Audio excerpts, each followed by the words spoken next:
दोस्तों, आज की बड़ी खबरें।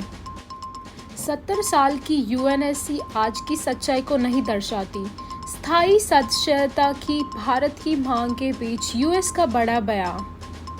संयुक्त राष्ट्र में अमेरिकी राजदूत लिंडा थॉमस ग्रीनफील्ड ने टोक्यो में एक भाषण में संकेत दिया कि सुरक्षा परिषद में केवल रूस और चीन ही है जो संयुक्त राष्ट्र के इस 15 सदस्यीय शक्तिशाली विंग के विस्तार का विरोध कर रहे हैं।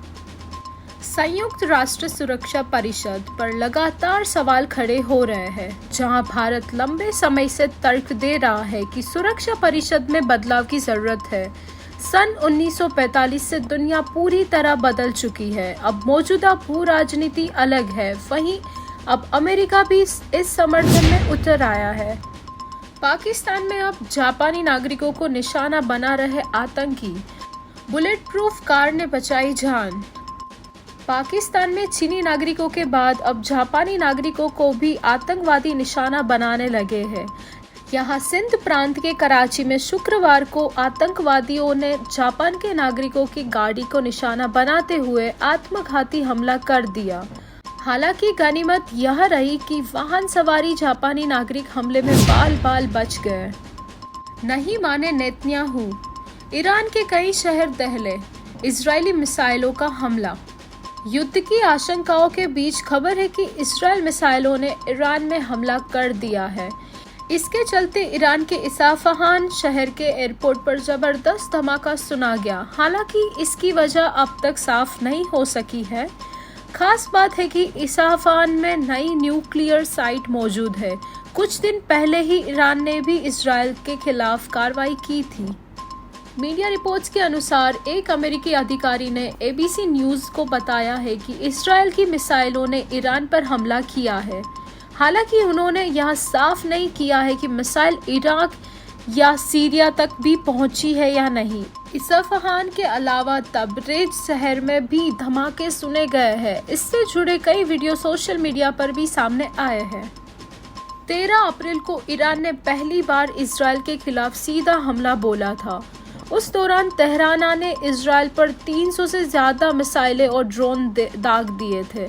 ईरान ने दमास्कस में ईरानी दूतावास पर 1 अप्रैल को हुए हमले के जवाब में 13 अप्रैल को कार्रवाई की थी। खास बात है कि इसके बाद कई देश युद्ध की स्थिति से बचने के लिए दोनों देशों को समझाने की कोशिश करते भी नजर आए हैं। ईरान के कब्जे वाले जहाज से भारत लौटी महिला क्रू। अभी भी 16 भारतीय शिप पर मौजूद। जयशंकर बोले, मोदी की गारंटी सभी जगह काम करती है। ईरान ने ओमान की खाड़ी से जब्त किए गए शिप से छोड़ी गई महिला भारतीय डेक कैडेट एन टेसा जोसेफ को भारत लौट आई है। गुरुवार 18 अप्रैल को एन टेसा जोसेफ केरल के कोचिन एयरपोर्ट उतरी। उनका यहां रीजनल पासपोर्ट अधिकारी ने स्वागत किया।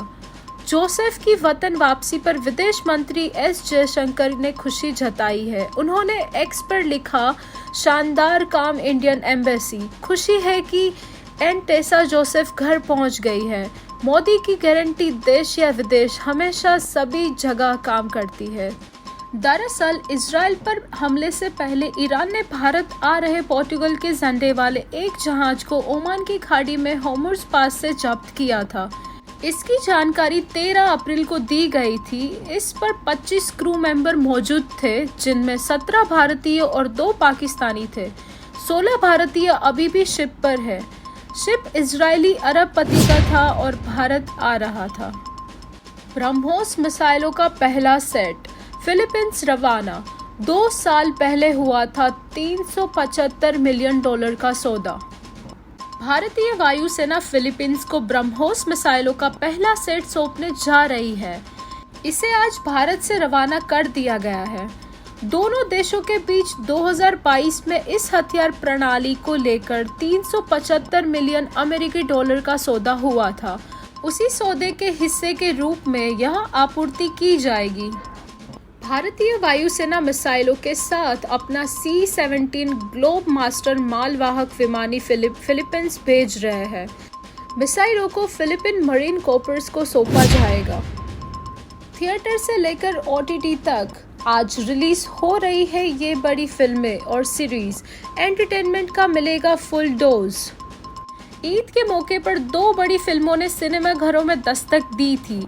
इसमें अक्षय कुमार और टाइगर श्रॉफ की फिल्म बड़े मियां छोटे मियां और अजय देवगन की मैदान रिलीज की गई थी, जो कि अभी तक मैदान में डटी हुई है क्योंकि आगे अभी तक कोई बड़ी फिल्म रिलीज नहीं हुई है। ऐसे में अब इनकी रिलीज के दूसरे हफ्ते कुछ फिल्में और सीरीज दस्तक देने वाली है। शुक्रवार को थिएटर और OTT पर कई फिल्में और वेब सीरीज रिलीज हो रही है। ऐसे में चलिए बताते हैं कौन सी फिल्म OTT पर आ रही है और कौन सी थिएटर में। इस हफ्ते थिएटर और OTT पर एंटरटेनमेंट का फुल डोज मिलने वाला है। 2 और 2 प्यार और LSD 2 जैसी फिल्में शुक्रवार यानी आज रिलीज हो रही है। IMD ने दिया 5 दिन प्रचंड गर्मी का अलर्ट, इन 8 राज्यों को पड़ेगी लू की मार। IMD ने पूर्वानुमान में कहा कि 5 दिनों के दौरान पूर्वी भारत में गंभीर हीटवेव होने की संभावना है। वहीं अगले 3 दिनों में दक्षिण प्रायद्वीपीय भारत के कुछ हिस्सों में हीटवेव अपनी पकड़ लेगी। देश भर के कई हिस्सों में प्रचंड गर्मी पड़ने लगी है। तापमान का स्तर पहले से ही 43 डिग्री सेल्सियस से ऊपर पहुंच चुका है। भारत के पूर्व और दक्षिण पश्चिम के क्षेत्र भीषण लू के चपेट में है। भारत मौसम विज्ञान विभाग ने कहा कि ओडिशा, पश्चिम बंगाल, झारखंड, गुजरात, मध्य प्रदेश, आंध्र प्रदेश, तेलंगाना, तमिलनाडु राज्यों में अगले 5 दिन गंभीर लू की स्थिति रहेगी। इससे पहले गुजरात का राजकोट शहर बुधवार को सबसे गर्म दर्ज किया गया। यहाँ तापमान 43.8 डिग्री सेल्सियस रहा। इस वक्त देश के अधिकतर हिस्सों में तापमान 38 डिग्री सेल्सियस से ऊपर जा चुका है।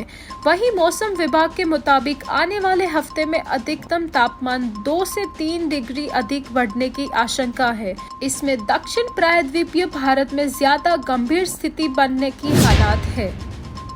कौन है पंजाब किंग्स के आशुतोष शर्मा, जिसने उड़ाए मुंबई इंडियंस के होश? जसप्रीत बुमराह को भी नहीं बख्शा। पंजाब किंग्स के फिनिशर आशुतोष शर्मा ने IPL 2024 के पिछले कुछ मैचों से अपने बल्ले से तबाही मचाई हुई है। गुरुवार 18 अप्रैल की रात भी उन्होंने मुंबई इंडियंस के खिलाफ ताबड़तोड़ पारी खेली। हालांकि वहां अपनी टीम को जीत नहीं दिला सके। आशुतोष ने MI के खिलाफ मात्र 28 गेंदों पर 2 चौकों और 7 गगनचुंबी छक्कों की मदद से 61 रनों की शानदार पारी खेली। आशुतोष ने इन दौरान जसप्रीत बुमराह को भी नहीं बख्शा था। जब तक आशुतोष फील्ड पर टिके हुए थे तब तक उन्होंने MI की नाक में दम किया हुआ था। आशुतोष के इस लाजवाब प्रदर्शन को देखने के बाद फैंस उनके बारे में जानने के लिए बेहद इच्छुक है कि वे कहां से आए हैं, घरेलू क्रिकेट में किस टीम के लिए खेलते हैं। इसी के साथ आज की न्यूज़ यही समाप्त होती है। बने रहे TNT के साथ for more such informative news.